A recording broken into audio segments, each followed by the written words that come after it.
Те, кому сегодня за 30, конечно, помнят, как в конце 70-х взошла звезда Елены Мухиной, гимнастки, которая по своему обаянию и мастерству совершенно закономерно приняла эстафету от Ольги Корбут и Людмилы Турищевой. И в один год она стала общей любимицей и страны, и всех любителей гимнастики во всем мире. Елена Мухина была наша олимпийская надежда. Впереди была Олимпиада в Москве. Все мы с нетерпением ждали этой Олимпиады. За 3 недели, 3 июля, во время тренировок, Лена получила тяжелую травму. Но Лену не забыли. До сих пор идет масса писем. Люди спрашивают, как она, что с ней. Осенью 1984 года в Москву приехал Хуан Антонио Самаранч, чтобы лично вручить Елене Мухиной Серебряный олимпийский орден, высшую олимпийскую награду. После тяжелейшей операции Лена оказалась прикованной к постели. Вот уже 16 лет она находится в замкнутом пространстве своей комнаты. Много читает, пишет. И какой же удивительный внутренний мир людей открылся перед Леной за эти годы. Сегодня мы в гостях у Елены Мухиной в канун открытия Олимпийских игр в Атланте. Как вам сейчас живется? А нельзя однозначно ответить. Ответьте так, как вы считаете. Проблем очень много, и они очень серьезные, но живется нормально и хорошо. Начинается всегда с мыслей. Мысли – вещь материальная. И судьба порой решается от того, что человек что-то не так подумал. И уже идет выбор не тот, который хотелось бы. Но просто человек не понимает, что вот он выбирает каждый день, каждую секунду. И не потому, что он что-то сделал не так, а иногда именно что подумал не так. Это очень тонкие вещи, я к этому долго шла.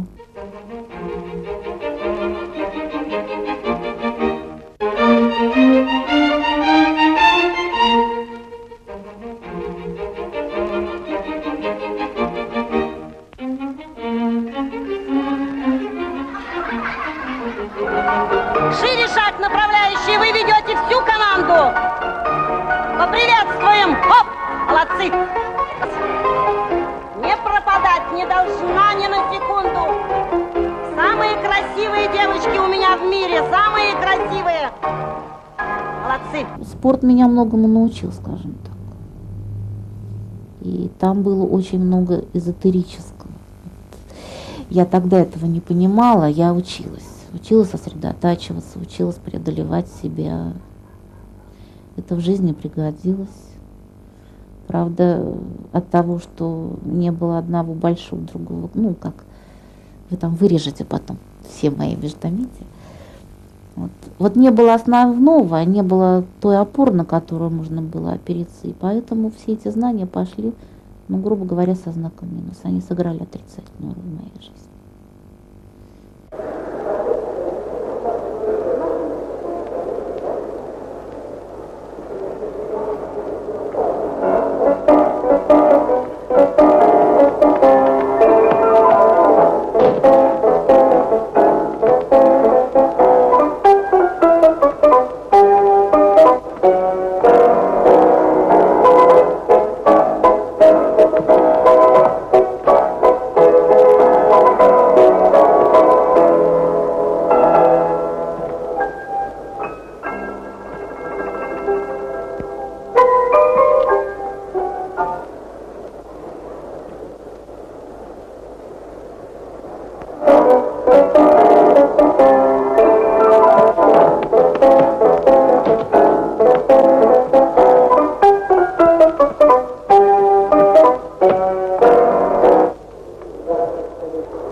Кому такие подходы нужны в твое время?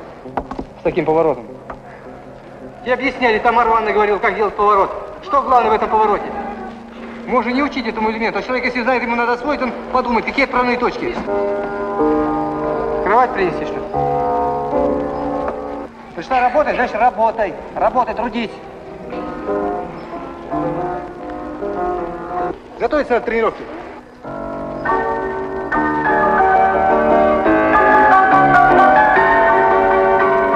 Тебе подсказывать даже не хочется ничего. С таким отношением. Есть терпение, мужество. Критически подойди к себе. Смотри, смотреть не на что. Рассыпаюсь как.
Взяла бы спокойно, бросила бы и тренировалась бы одна. Я же тебе порой даже предоставляю такую возможность, когда ты меня видеть не можешь. Я же это замечаю. Наверное, немного. Ну как, почему? А почему ты иногда не так отвечаешь, как должно было быть? Тяжело говоришь. Вот от того, что тяжело, поэтому хочется сорваться. Потом мое лицо каждый день видишь. Утром видишь, вечером видишь, да еще в воскресенье иногда. Не знаю, наверное, устаю. А иногда ты настолько устаешь, что ты даже на второй тренировке не повторяешь эти элементы. Не повторяешь день, не повторяешь два, а потом уже и чувство пропадает. Как, тяжело тебе заниматься такой гимнастикой?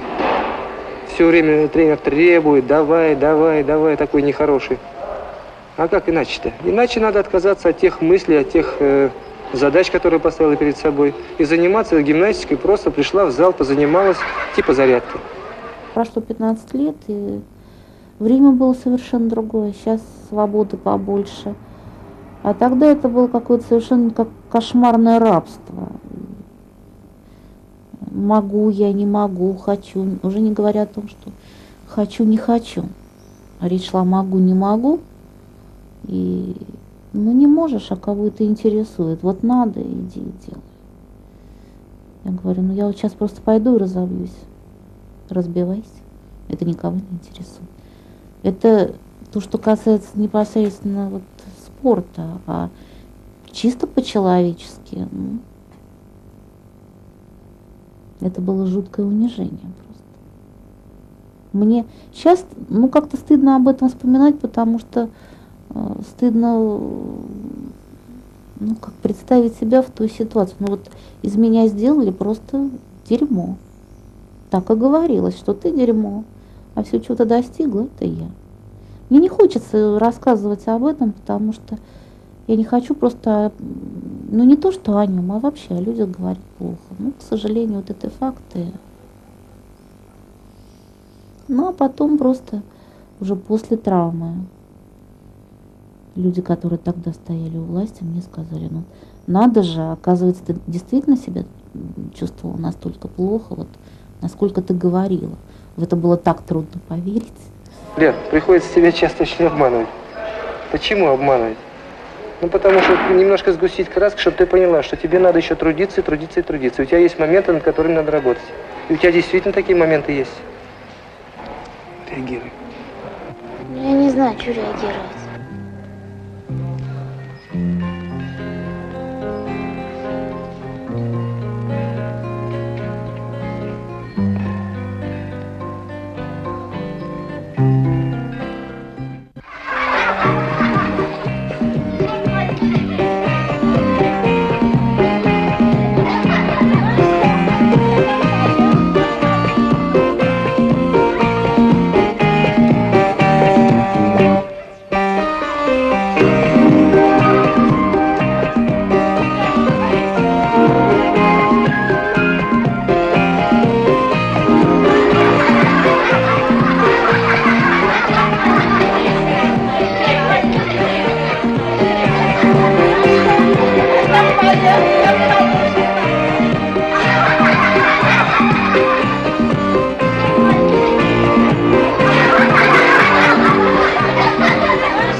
Об этом никто не знает, но я на чемпионат мира ехала. Я прощалась со спортом, что вот эти последние соревнования, и я ухожу, я больше не выдерживаю. Вам же 18 лет. Ну, понимаете, не сколько физическая нагрузка, сколько психологическая, потому что физически я была очень, ну не то что слаба, у меня, к сожалению, сил-то было не так много. И вылезала я только на именно технической подготовке и именно вот эмоциональном сосредоточении. Только вот на внутренней энергии. И поэтому, когда я встала на пьедестал, это было такое жуткое разочарование, потому что вот как озарение я поняла, что я чемпионка прошедшего чемпионата мира прошлого года. Что вот я сейчас сойду с этого пьедестала, и все надо начинать сначала. И хотела я уйти, но внутреннее ощущение, что никто меня не отпустит. И поэтому были слезы. Во время гимна были слезы, я представляю, что там думали. Но это были слезы разочарования. Это не бравада, это вот то, что действительно было, потому что прошло столько лет, и говорить неправду, и скрывать, кичиться чем-то, ну просто, наверное, нет смысла. Взять петлю, корпус с пируэтом. Ты посмотри, ты ее начала осваивать 2 года назад, и до сих пор нет такой уверенности, чтобы ты спокойно подошла и, когда надо, всегда сделала с натянутыми ногами. Ты то берешься, то не берешься, делаешь себе массу поблажек в тренировке. Тренер по гимнастике – это адский труд. Я даже не вижу другого вида спорта. А женщинам вообще тяжело работать. Если порой даже страхуешь, и то думаешь, задаешься мыслью, а сможешь ли ты обеспечить страховку вот, на случай неудачного исполнения. Разве можно эти вещи допускать? Нельзя. Потому что это или быть, или не быть. Плакать не будем больше? Или будем? А как же без слез, да?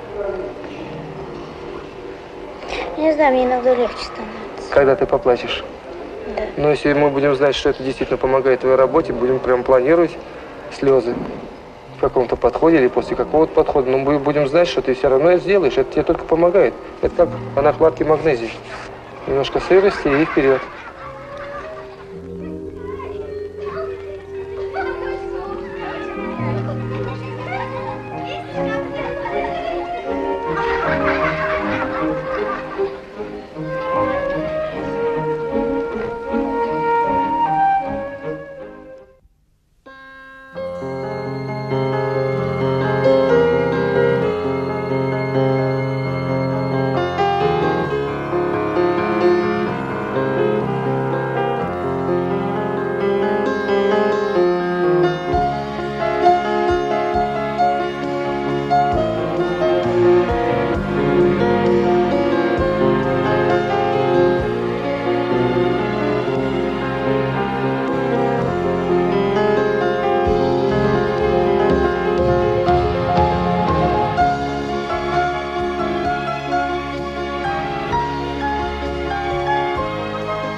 Я в свое время, когда очень уставала, я мечтала о том, ну когда же наступит момент, когда можно будет полежать столько, сколько хочется, почитать, и чтобы никто не доставал, чтобы никто не трогал. Желание осуществилось, я легла. Я могу лежать, я могу читать, и меня никто теперь не трогает. Ну какой ценой? Это все тоже вещи такие. Надо очень осторожно чего-то хотеть. Бог милостив, желания выполняются, но какой ценой? И, в общем-то, ну, это просто очень яркие примеры. Я таких примеров могу приводить сколько угодно из своей жизни, из жизни других людей. Так что особенно желание материальных благ каких-то, которые страшно уродуют. Если это становится целью, человек просто начинает болеть. Я просто поняла, что до 86-го года со своего рождения я платила долги. Поэтому я и не могла распоряжаться вот так, как я хотела. Я понимала, что я не могу поступать так, как вот меня заставляют. Но сопротивляться не было сил. А с 86-го года, после некоторых событий, которые со мной произошли, я поняла, что все. Я больше никому ничего не должна. И я могу поступать так, как я считаю нужным.